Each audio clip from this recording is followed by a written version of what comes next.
성도여 찬양하세.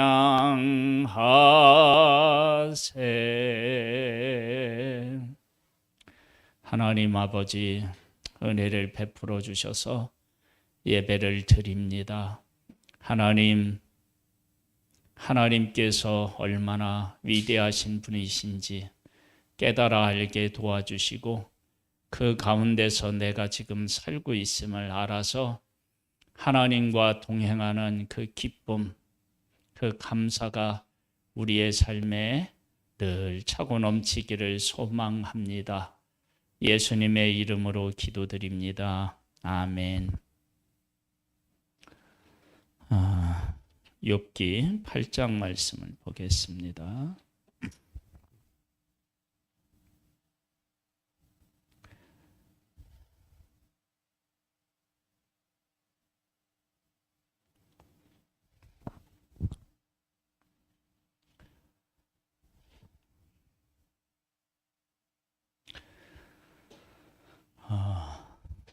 욥은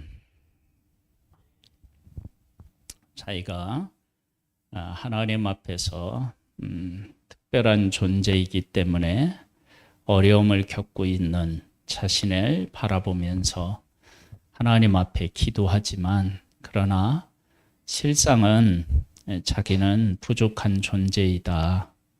이런 어려움을 스스로 감당하는 일은 참 어렵다. 그렇게 하나님 앞에 이제 고백하는 내용이 욥기 7장의 내용이라면요, 욥기 8장의 말씀은 빌닷이라고 하는 사람이 욥에게 말을 해요. 근데 이 말이 구구절절 옳아요. 근데 옳은데 이 빌닷이 옳은 얘기를 하지 앞뒤에 대한 내용은 모르는 거예요. 이러한 우리들의 한계에 대한 분명한 이해가 있어야 돼요. 자, 예수님께서 이 땅에서 하신 일들 중에서 참 쉽게 받아들일 수 없는 이야기를 한번 먼저 나눠보도록 하겠습니다. 예수님께서 시돈 지역에 가셨는데, 그때 가나안 여자 한 명이 예수님을 향하여 주 다윗의 자손이여 나를 불쌍히 여기소서, 내 딸이 흉악한 귀신에 들렸습니다. 그러면서 부르짖어요. 그랬는데 예수님은 한 말씀도 대답하지 않으시니까 제자들이 민망해서 여자가 우리 뒤에서 저렇게 소리 지르고 있습니다. 그렇게 이야기를 하니까 예수님이 그러면서 이제 그렇게 얘기하는 동안에 여자가 와서 절하면서 이렇게 얘기해요. 주여 저를 도와주십시오. 그때 주님은 이렇게 말씀하십니다.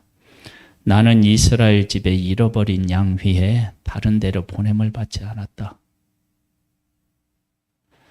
여러분, 내가 병 고칠 능력이 혹 없다 할지라도 한 여인이 흉악한 귀신이 들린 자녀를 위해서 이렇게 와서 부르짖는데 이런 말 하면 안 되죠.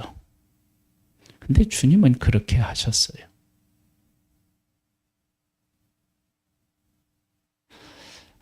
우리가 하나님을 믿고 살아간다고 하고, 하나님은 온 우주 만물을 만드시고 친히 운행하신다, 그렇게 말씀하셔요. 그런데 어느 때에는 정말 하나님이 살아계신가? 정말 하나님은 사랑의 하나님이신가? 하나님에게 정말 능력이 있긴 있나? 그런 의문이 들 수 있는 일들이 우리 앞에 놓여질 때가 있습니다. 지금 이 여인이 그런 상황이죠. 흉악한 귀신이 들린 자녀를 놓고 얼마나 많은 고통을 겪었을지 우리 상상해 볼 수 있습니다. 귀신이 들렸으면 보통 밤에 잠을 안 자요. 그리고 밤에만 안 자는 게 아니라 보통 밤낮으로 대부분 잠을 안 자요. 그리고 그를 당할 만한 힘이 없어요. 보통의 경우는 그렇습니다. 그렇다고 해서 밥을 제대로 먹느냐? 사실 밥도 제대로 안 먹어요. 그런 상황에서 살아가면서 겪는 그 고통이 얼마나 컸겠어요. 근데 예수님이 사랑의 예수님이시고 병든 자를 고치시고 귀신을 쫓아내시고 이런 얘기를 듣고 와서 이렇게 지금 구하고 있을 거 아니에요. 근데 예수님이 정말 이러시면 안 되잖아요. 그런데 예수님은 그렇게 하셨어요. 근데 결론이 어떻게 나느냐? 그러면 이렇게 이제 이어져요. 예수님 뭐라고 하시냐면 나는 이스라엘의 집에 잃어버린 양 외에는 다른 데로 보냄을 받지 않았다. 그랬더니 이 여인이 그래요. 자녀의 떡을 취하여 개들에게 던짐이 마땅하지 아니하니라. 이러면서 그래요. 그렇게 얘기를 하니까 여자가 이르되 주여 올소이다마는 개들도 제 주인의 상에서 떨어지는 부스러기를 먹습니다. 이렇게 대답을 하는 거예요. 그랬더니 예수께서 이르시되 여자여 네 믿음이 크도다. 네 소원대로 되리라 하시니 그때로부터 그의 딸이 나았다. 그러면 예수님은 이 여인을 대할 때 이 여인이 어떠한 믿음을 가지고 예수님에게 왔으며 그리고 내가 이렇게 할 때 그가 가지고 있었던 진짜 믿음이 흔들리지 아니하고 견고하게 자기를 붙잡을 것이라는 사실을 아셨던지 아니면 예수님께서 그렇게 그를 만드시던지 그렇게 해서 이에게 무엇을 안겨주려고 하셨느냐 하면 네 믿음도 인정받고 그러니까 이 여인의 믿음도 인정받고 딸도 흉악한 귀신 들리는 데에서 어떻게 해요? 해방시켜 주실 생각을 가지신 거예요. 그러니까 예수님은 그런 마음을 갖고 이 여인을 대하셨다고요. 그리고 이 여인이 얼마나 고통을 겪었는지도 아셨죠. 그러니까 예수님은 나라고 하는 한 존재를 대하실 때 앞뒤 다 모르시고 현재의 나만 아시는 하나님이 아니시고 앞뒤 다 아시는 분이시라고요.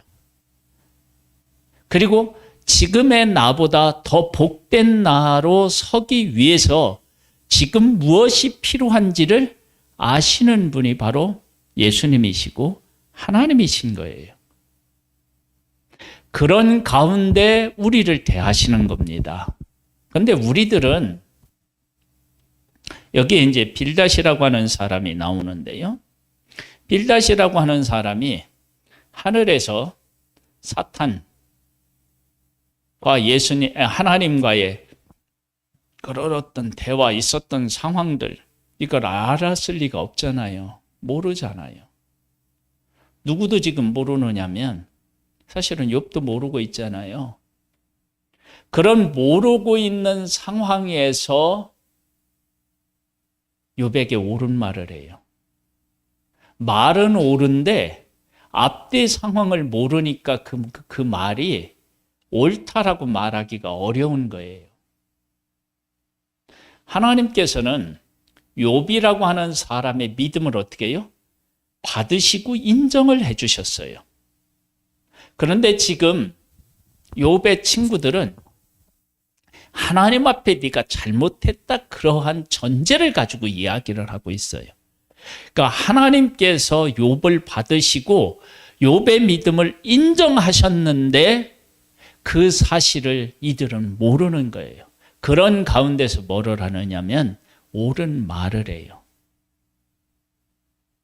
하나님께서는 우리들에게 오셔서 어떤 상황을 만드셔서 우리를 그쪽으로 이끄시든지 아니면 우리가 어떤 상황에 처하게 된다든지 그럴 때 하나님은 왜 내가 그 상황에 처하게 됐는지 그리고 그 상황을 어떻게 이겨나가면 가장 좋은 쪽으로 갈 수 있는지 그런 부분에 대해서 하나님은 다 아시는 거예요.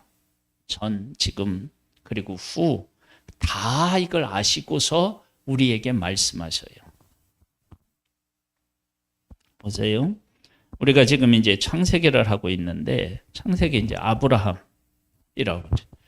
아브라함이라고 하는 한 사람을 하나님이 부르시는데 뭐라고 하느냐면 너는 본토 친척 아비 집을 떠나라고 그래요. 근데 어디로 가라고 하는 것도 제대로 가르쳐 주지 않고 떠나라고 하셔요. 정말 대책이 없어 보여요. 그런데 하나님은 이미 약속의 땅이라는 곳에 아브라함을 이끌어 이 땅에 오게 하실 것이고 이 땅에서 기근이 있다 할지라도 애굽에 내려간다고 할지라도 조카 롯하고의 갈등이 있다 할지라도 그리고 이 조카 롯이 전쟁에 휘말려서 잡혀간다 할지라도 이 모든 것에서 하나님께서는 아브라함과 함께 하셔서 믿음으로의 조상으로 세워놓으시고 그의 후손을 통해서 하늘의 별과 땅의 모래같이 그렇게 막 바닷가의 모래같이 그렇게 많게 하실 수 있고 그런 계획을 세워놓으신 가운데서 아브라함을 어떻게 해요? 본토 친척에서 불러내신 거예요. 대책이 없는 게 아니에요. 그런 것들을 가지고 계시는 거예요. 그런 것 안에서 떠나라고 말씀하시는 거예요. 그때 75세의 나이가.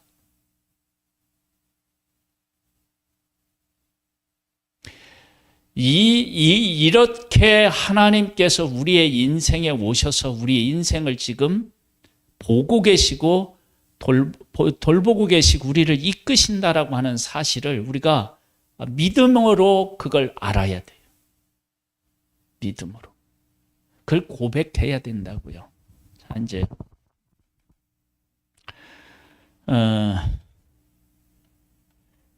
한번 볼까요? 8장 1절. 수아 사람 빌닷이 대답하여 이르되 네가 어느 때까지 이런 말을 하겠으며 어느 때까지 네 입의 말이 거센 바람과 같겠는가? 이게 지금 이제 무슨 말이냐 그러면 야, 너 그렇게 당당하게 이야기할 입장이 아니잖아. 지금 하나님께서 너를 치셔서 너 다 잃어가지고 아무것도 없고 지금 병들었는데 네가 지금 그렇게 얘기할 때냐? 이런 식으로 이야기를 하는 거예요. 그러면서 하나님이 어찌 정의를 굽게 하시겠으며 전능하신 이가 어찌 공의를 굽게 하시겠느냐? 그래요. 하나님은 정의를 굽게 하지 않으시고 공의를 굽게 하지 않으셔요. 공의를 공의답게 정의를 정의답게 세워가시는 분이 하나님이신 거예요. 그런데 빌닷이라고 하는 사람이 이렇게 말하는 것이 맞아요. 그런데 하나님께서는 그런 것으로만 존재하지 않으셔요. 왜 그러느냐? 예수님의 십자가를 한번 생각해 보세요. 하나님이 공의롭고 정의로운 분이시라면 예수님을 어떻게 하셔야 맞습니까? 십자가에 못 박고 사람들에게 배신당하고 십자가에 못 박혀 죽게 하면 안 되죠. 그건 공의가 아니죠. 그런데 예수님이 우리의 죄를 짊어지셨다 그러면 그건 다른 얘기가 되잖아요. 그래서 예수님이 십자가에서 죽으셨어요. 그것도 못 박혀서 가장 비참하게 죽으셨다고요. 그러면 그 예수님을 놓고 빌닷이 평가하면 어떻게 평가하겠어요? 예수님은 너야? 하나님을 모독하고 그래서 하나님께서 버려서 저 십자가를 지고 십자가에서 어떻게 해요? 죽는 그런 사람으로 봤겠죠. 그래서 예수님은 뭐가 될 수가 없어요? 메시아일 수가 없다고 얘기할 수 있겠죠. 빌닷이 보는 시각으로 보면 그렇게 이야기할 수 있다고요. 그래서 우리들이 다른 사람을 보고 이야기하는 것이 상당히 사실은 조심스러워야 되는 게 맞습니다. 특별히 어려움을 겪고 그 어려움을 오랫동안 겪는 사람들에게 더욱 그렇습니다. 왜 당신은 그러냐고. 근데 그렇게만 말할 수가 없는 거예요. 왜냐? 바울이라는 사람이 얼마나 충성스럽게 복음을 전해요. 근데 바울에게 어려움이 없었나요? 아니요, 어려움 많았어요. 어려움 중에서 어떤 어려움까지도 이야기하느냐? 배고픔, 추위. 한번 생각해 보세요. 하나님의 복음을 전하는데 하나님께서 제때 먹으시지도 않은 적이 많았다는 거예요. 그 다음에 복음을 전하는데 추위에 떨었대요. 추위에. 아니, 하나님께서 복음을 전하는 사람에게 좀 따뜻한 옷을 주시면 안 돼요? 추위에 떨었대요. 그 다음에 하나님께서 강도를 만나게 하셨대요. 강도의 위협을 겪었대요. 아니, 그건 그렇다 치더라도 뭐 사람이 빼앗아 갈 수도 있다고 하더라도 강의 위협을 겪었대. 강. 그러니까 강을 건너는데 특별하게 하나님께서 그에게 능력을 주셔서 그 물살을 약하게 하거나 그러지 아니하고 다른 사람이 위험한 강을 건널 때 똑같이 어떻게 해요? 위험했던 거예요. 그런 일들을 다 겪고요. 거기에다 더해서 육체에 어떤 걸 줬어요? 가시가 있었다고요. 가시. 그 다음에 바울에게는 또 하나의 약점이 있죠. 말을 제대로 못해요. 어눌하게 얘기하는 거예요. 그래서 이러한 바울을 보고 일부분의 교인들은 우리 바울은 정말 하나님 앞에 이렇게 바르게 서서 복음을 전하는 사람이 아닌가 봐. 아니, 왜 이렇게 저 바울은 고난을 겪고, 그리고 하나님께서 병을 고치면 누구 병부터 고쳐야 돼? 바울 자신 병부터 병을 고치고 하나님이 고쳐서 쓰셔야 되는데 왜 저런 병을 달고 그렇게 살아가냐? 이렇게 말하는 사람도 있었어요. 그런데 이 문제를 놓고 바울이 기도했더니 하나님이 뭐라고 하셨어요? 네가 약할 그때 있고 강함이다. 그 얘기를 하셨더니 말씀하시니까 바울이 그걸 그냥 알아들어요. 그리고 자기에게 육체의 가시를 가지고 그대로 감사하면서 살아가요. 만약에 이러한 바울의 생애를 빌닷이 보고 얘기한다 그러면 뭐라고 얘기하겠어요? 그러니까 우리들은 어떤 문제를 보고 이야기를 할 때 표면적으로 드러난 것도 사실은 제대로 보지 못하고 이야기를 한다고요. 좀 이제 그렇게 이야기하면서 뭐라고 하느냐 이렇게 얘기해요. 네 자녀들이 주께 죄를 지었으므로 주께서 그들을 그 죄에 버려두셨나니. 야, 10명의 자녀를 한꺼번에 잃은 건 안 됐지만 10명이 다 하나님 앞에 죄를 지어서 하나님이 한꺼번에 데려가실 수밖에 없는 그런 일이 있는 거야. 그렇게 얘기를 하는 거예요. 왜? 하나님은 어떤 분이시기 때문에요? 정의를 굳게 하지 아니하시고 공의를 어떻게 해요? 굳게 하지 아니하신다는 거예요. 그러니까 진리대로 이루어졌기 때문에 자녀들은 뭐 한 거예요? 죄를 지은 것이다. 그렇게 이야기를 하는 거예요. 그러면서 이렇게 얘기해요. 이 문제를 해결하려면 네가 이렇게 해야 돼. 네가 만일 하나님을 찾으며 전능하신 이에게 간구하고 또 청결하고 정직하면 반드시 너를 돌보시고 네 의로운 처소를 평안하게 하실 것이라. 네가 기도해라. 그리고 어떻게 하냐면 네 마음과 생각을 깨끗이 하고 바르게 마음을 가져라. 그러면 하나님께서 어떻게 하냐면 너를 돌보시고 네 처소를 어떻게 해요? 다시 평온을 회복시키실 것이다. 그러면서 이 말씀이 이런 입장에서 한번 잘 생각해 보세요. 네 시작은 미약하나서나 네 나중은 심히 창대하리라. 이 말이 어떤 말이냐면 네가 지금 하나님 앞에 매를 맞았잖아. 다 잃었잖아.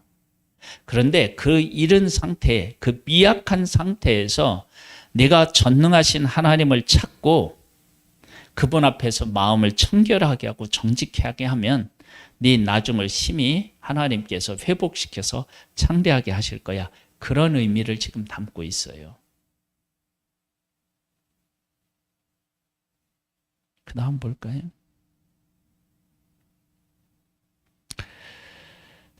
청하건대 너는 옛 시대 사람에게 물으며 조상들이 터득한 일을 배울지어다.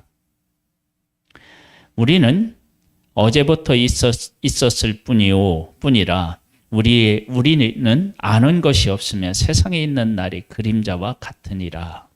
뭐냐? 우리가 다 안다고 하지만 우리가 아는 게 뭐가 있냐?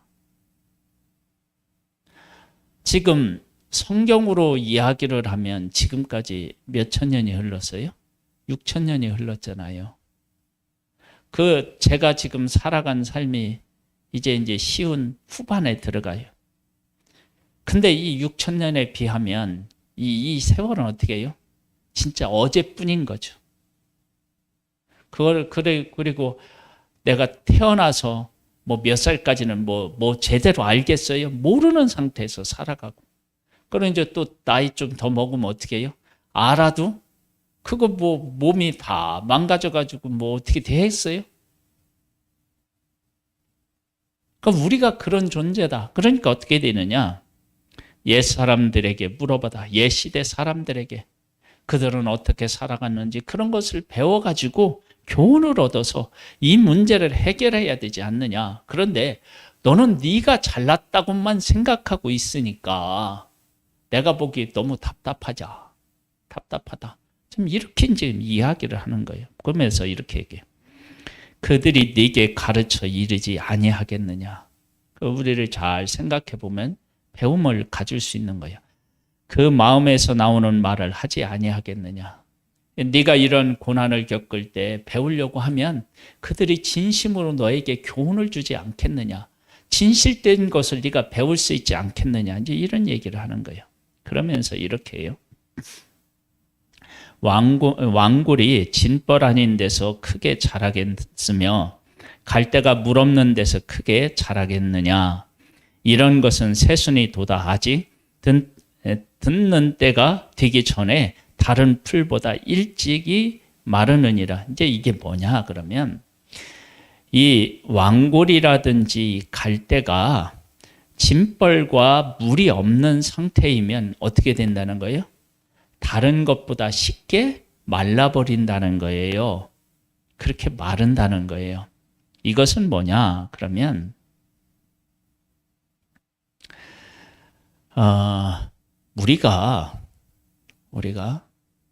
우리 인간이라고 하는 존재가 뭐 대단한 것 같아도 사실은 어려운 문제를 만나거나 그러면 가장 쉽게 넘어지는 존재가 우리들이다.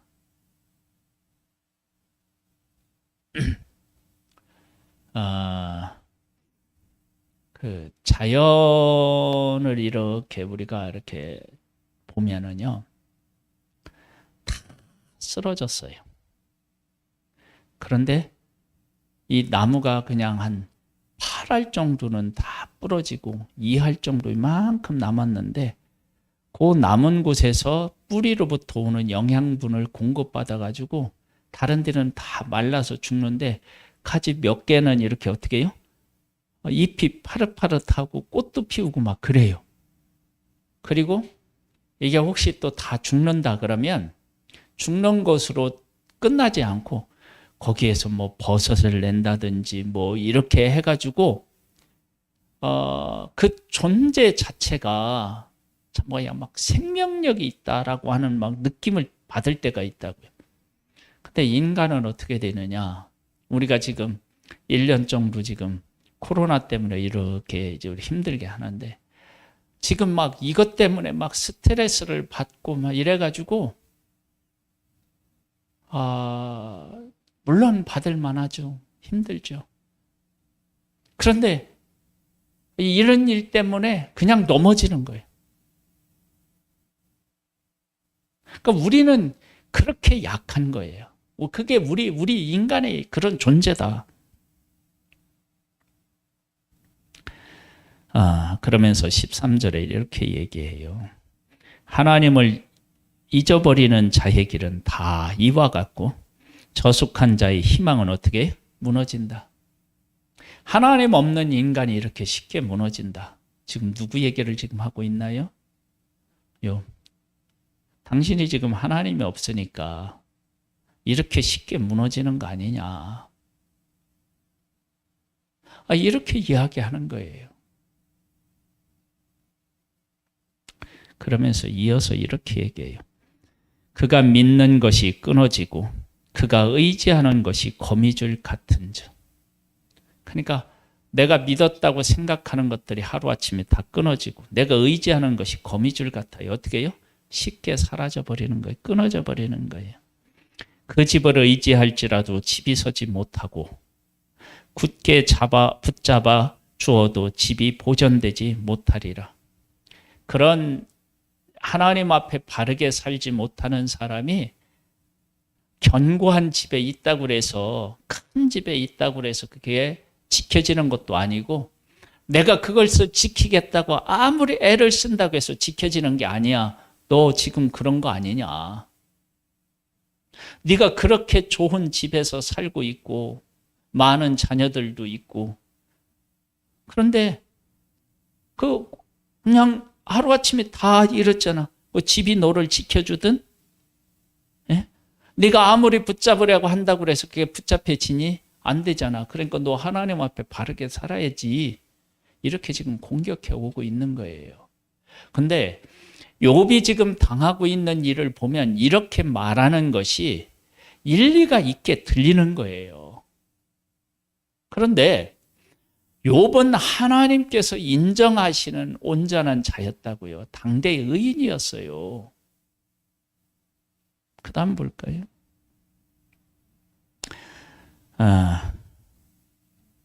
그는 햇빛을 받고 물이 올라 그 가지가 동산에 뻗으며 그 뿌리가 돌모득에 서리어서 돌 가운데 들어갔을지라도 그곳에서 뽑히며 그 자리도 모르는 체하고 이르기를 내가 너를 보지 못하였다 하리니. 이 뭐냐면 네가 아무리 견고하게 서 있는 것 같이 보여도 하루아침에 어떻게 해요? 다 날아가 버린다. 지금 상처를 입은데 뭐를 하고 있는 거예요? 소금 막 뿌리는 거예요. 근데 이런 인생을 사는 사람이 있을까요? 없을까요? 있죠. 있어도 많을 수 있습니다. 그런데 그것을 욥에게 적용하면 안 되는 거예요. 근데 우리는 그걸 구분해낼 힘이 지혜가 없는 거예요. 그 다음에 보겠습니다. 그 뭐라고 하냐면 그 길의 기쁨은 이와 같고 그 후에 다른 것이 흙에서 나리라. 네가 가지고 있었던 그 몇십 년 동안 누렸는지 모를 그 기쁨들 하루아침에 날아가지. 이런 거야, 이런 거. 그러니까 어떻게 해야 되느냐? 이렇게 얘기해요. 하나님은 순전한 사람을 버리지 아니하시고 악한 자를 붙들어 주지 아니하심으로. 하나님께서는 어떻게 해요? 순전한 사람을 버리지 아니하지만 악한 자를 붙들어 주지 않는다. 네가 악하기 때문에 하나님이 어떻게 해요? 하나님이 붙들어 주지 않아서 너 넘어진 거야. 그러니까 너는 악인이야. 너는 네가 순전하다고 하지만 하나님이 순전했으면 너를 지켜주셨을 거야. 그렇게 이야기하는 거예요.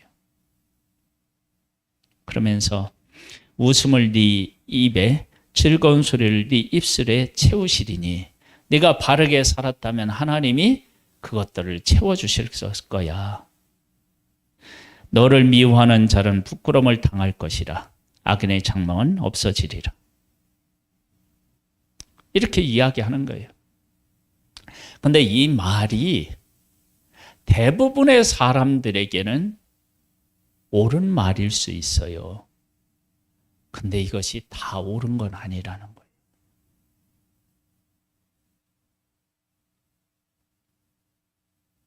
그래서 우리가 뭘 해야 되느냐 그러면 이걸 우리가 잘 모르니까 우리가 다른 사람들에 대해서 이야기하는 것들을 상당히 조심해야 돼요. 하나님이 하신 얘기를 다시 한번 해볼게요.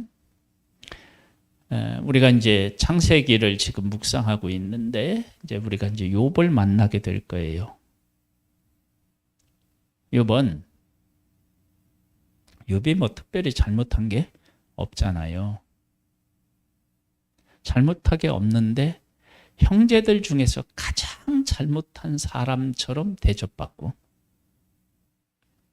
요셉이 그렇게 받고 그 다음에 보디발의 집에 갔는데도 가장 충성스러웠는데 가장 악한 종으로 그렇게 결론이 나고요. 그 다음에 감옥에서는 잘 섬겼는데 외면당하고 버림받았다고요. 그러면 욥이 그렇게 살았느냐? 아니에요. 주변에 있는 사람들이 악해서 그런 일을 겪은 거예요. 그리고 지금 욥 같은 경우는 어떻게 해요? 하나님께서 인정해 주셔서 그가 가지고 있는 믿음이 어떤 믿음이었는지를 사람들에게 보여주기 위해서 그 어려움 중에서도 하나님을 원망하지 아니하고 그 어려움 속에서도 믿음을 지키고 하나님을 향한 믿음에 견고하여져서 친구들의 공격에도 흔들리지 않고 그 믿음을 끝까지 잡고 승리하는 그런 사람이 이 땅에 존재할 수 있다. 그 사람은 어떤 사람이냐? 부귀영화 가운데서도 믿음을 지켰고 환난 속에서도 믿음을 지켰다. 믿음은 이렇게 삶을 만들어낼 수 있는 사람이다. 그리고 이 믿음은 누구라도 욥처럼 어떻게 해요? 살아낼 수 있다. 그러니까 우리들에게 뭐라고 교훈하시느냐 그러면 이렇게 교훈하시는 거예요. 네가 지금 어려운 환경에 있다고, 네가 조금 잘났다고 지금 뻐기고 우시고 우겨대거나 좌절하는 것, 야, 나를 믿는 믿음이 그렇게 엄청난 부자로 살아가면서도 겸손했고 그 엄청난 환난 가운데서도 친구들의 공격 가운데서도 자기의 믿음을 붙잡고 승리한 사람이 있어. 너도 나를 정말로 믿고 내 가운데 거하면 네 인생을 그렇게 만들어갈 수 있는 거야. 욥은 달나라 사람 아니거든. 너 욥이 겪고 있는 고난에 반이라도 겪어봤냐? 너 욥이 누리고 있는 부에 반이라도 제대로 한번 누려봤냐?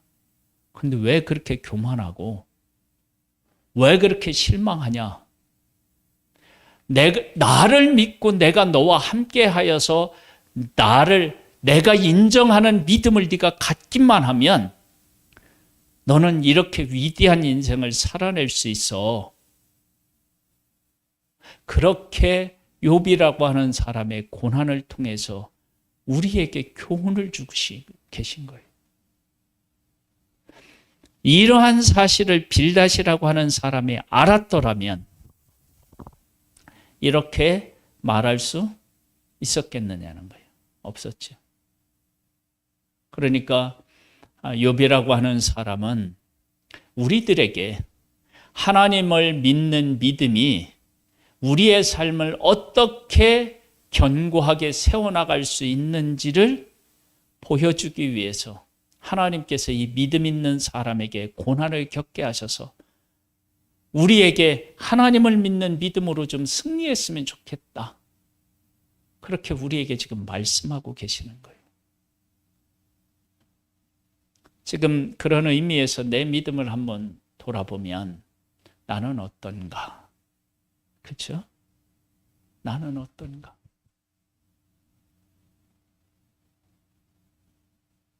여러분, 하나님을 믿고 하나님 안에 거하는 사람은 욥처럼 부유해도 겸손해지고요. 환난과 핍박 가운데서도 믿음이 하나님을 향하여 바라보고 사람 때문에 흔들리지 아니하고 승리하는 거예요. 하나님은 우리가 믿음을 갖고 환난과 어려움을 떠나서 살아갈 수 없는 이 땅에서 하나님을 믿는 믿음으로 이 아름답고 복된 인생을 펼쳐내라고 우리를 지금 격려하고 계신 겁니다. 그분이 우리 아버지세요. 할렐루야. 그 하나님과 함께 정말 세상에 감당할 수 없는 믿음의 승리자들이 되시기를 주님의 이름으로 축복합니다. 축복합니다. 하나님 아버지, 우리는 사람을 보고 평가할 때 드러나는 것을 보고 평가하는데 우리는 왜 그 사람이 그런 일을 겪어야 하는지에 대해서 잘 모릅니다. 그러나 하나님은 다 아십니다. 하나님께서 욥에게 고난을 주신 것은 욥이 그 고난을 통해서 고난을 이기고 승리함으로 오고 가는 수많은 사람들에게 믿음의 가치를 보여주고 그래서 어려움을 떠나서 살아갈 수 없는 우리 모든 사람들에게 하나님과 동행하며 살아가면 이렇게 멋진 인생을 살 수 있다라고 하는 것을 보여주기 위해서 하나님께서는 욥을 사용하신 것입니다. 하나님, 성경에 있는 욥이 나이기를 원합니다. 아버지 하나님, 우리에게 은혜 위에 은혜를 더하여 주셔서 믿음의 승리자가 되게 하옵소서. 예수님의 이름으로 기도드립니다.